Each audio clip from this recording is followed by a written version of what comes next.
Nah, oke sahabatku, assalamualaikum warahmatullahi wabarakatuh. Jumpa lagi dengan aku Mang Es Anglar. Mudah-mudahan kita sehat, kalau mudah-mudahan selalu dalam lindungan Allah Subhanahu wa taala, dalam ridho dan rahmatnya. Amin ya rabbal alamin.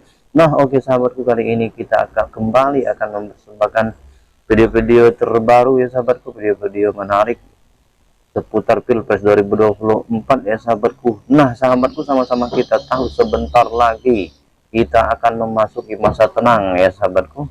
Jadi tidak ada lagi kampanye, baik itu lewat media ataupun kampanye akbar ataupun kampanye apapun ya sahabatku. Lupa atribut-atribut juga tidak diperbolehkan lagi ya sahabatku. Nah, kapan waktu dari masa tenang itu dan apa peraturan-peraturan dari masa tenang itu, dan apa konsekuensi dari pelanggaran peraturan di masa tenang itu sahabatku. Nah, oke sahabatku, langsung saja kita dengarkan videonya. Sebelum ke sana kita pengen ngasih info nih untuk pemirsa sekalian tentang masa tenang pemilu yang ternyata sudah tercantum loh di peraturannya Komisi Pemilihan Umum begitu ya. Masa tenang adalah masa yang tidak dapat digunakan untuk melakukan aktivitas kampanye pemilu. Iya, dan definisi masa tenang pemilu ini memang sudah tercantum nih Nela dan juga pemirsa dalam peraturan Komisi Pemilihan Umum atau PKPU nomor 23 tahun 2018 tentang kampanye pemilu, tepatnya di pasal 1 ayat 34 yang berbunyi masa tenang adalah masa yang tidak dapat digunakan untuk melakukan aktivitas kampanye pemilu, dan masa tenang berlaku setelah agenda kampanye pemilu. Dan di pasal 24 ayat 3 nomor 23 tahun 2018 masa tenang pemilu berlangsung selama 3 hari sebelum hari pemungutan suara atau mulai tanggal 11 sampai dengan 13 Februari. Betul. Nah, apa saja sih yang dilarang dalam masa tenang pemilu? Jadi dilarang melaksanakan kampanye dalam bentuk apapun, baik itu media cetak, media elektronik, media jaringan, media sosial, dan juga lembaga penyiaran juga dilarang untuk menyiarkan berita, iklan, rekam jejak, citra diri, serta pemilu dan atau bentuk lainnya yang mengarah kepada kepentingan kampanye begitu ya. Selama masa tenang tidak ada lagi tuh alat peraga kampanye atau APK yang terpasang baik calon presiden, calon wakil presiden maupun peserta pemilu lainnya.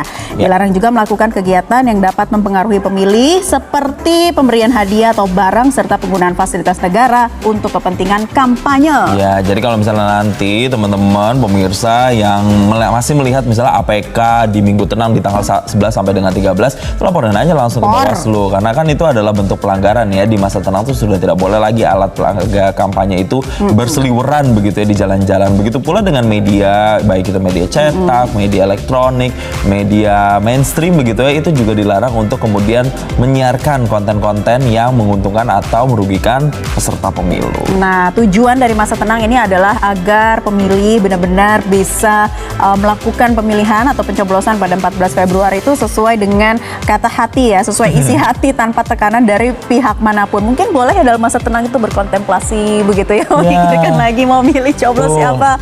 Ya. Karena kan ini kan yang dipilih akan memimpin Indonesia untuk 5 tahun ke depan begitu ya. Jadi satu suara saja itu benar-benar sangat menentukan. Suara Anda, coblosan Anda itu bisa menentukan pemimpin masa depan dan bagaimana arah nanti program-program yang akan dilakukan ke depan. Nah, masa tenang ini itu bisa dikatakan krusial nih Naila untuk diawasi karena rentan terjadi kecurangan-kecurangan pemilu. Dari Bawaslu nantinya tentu kita harapkan bisa memperketat pengawasan penertiban alat peraga kampanye atau APK. Dan selain itu hal yang perlu diwaspadai ini juga adalah adanya potensi mobilisasi massa, dan yang kemudian yang hampir selalu berulang ya dalam pemilu itu adalah money politics atau politik uang dari peserta pemilu ataupun tim sesnya. Ingat, yang melanggar itu ada ketentuannya ya, nanti akan ada pidananya seperti itu. Jadi saat masa tenang, kalau untuk di DKI Jakarta sendiri meniadakan hari bebas kendaraan bermotor atau Car Free Day ya untuk sementara. Jadi penyelenggaraan Cap Gomeh 2024 di Kota Bogor atau Bogor Street Festival juga ditiadakan. Kemudian jika ada yang melanggar, ingat sanksinya itu ada sanksi-sanksinya ya, yang kedapatan menjanjikan atau memberikan imbalan ini ada pidana 4 tahun penjara.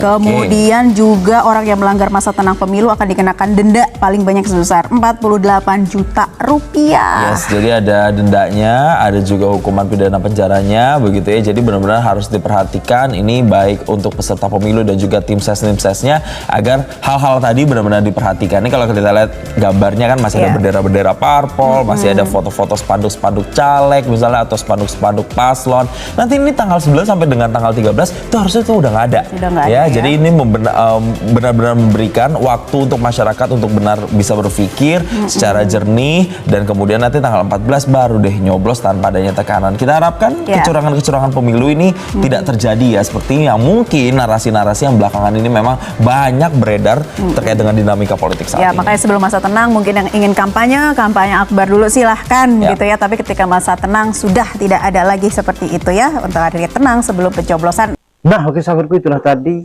sama-sama kita tonton video tentang masa tenang ya sahabat, peraturan dari masa tenang dan kapan dimulainya. Ternyata dimulai pada tanggal 11 Februari, 12, 13 Februari ya, 3 hari sebelum hari pencoblosan ya sahabatku. Dan itulah tadi peraturan-peraturan dari masa tenang ini dan konsekuensi berupa pidana ataupun denda ya sahabatku. Jadi hati-hati ya sahabatku, jangan lagi kita mengadakan kampanye-kampanye baik berupa apapun itu ya sahabatku. Jadi tidak diperbolehkan lagi karena bisa terkena pidana ataupun denda ya sahabatku. Nah, oke sahabatku, mudah-mudahan video tadi dapat memberikan manfaat bagi kita semua tentunya. Amin ya rabbal alamin. Oke, terima kasih. Assalamualaikum warahmatullahi wabarakatuh.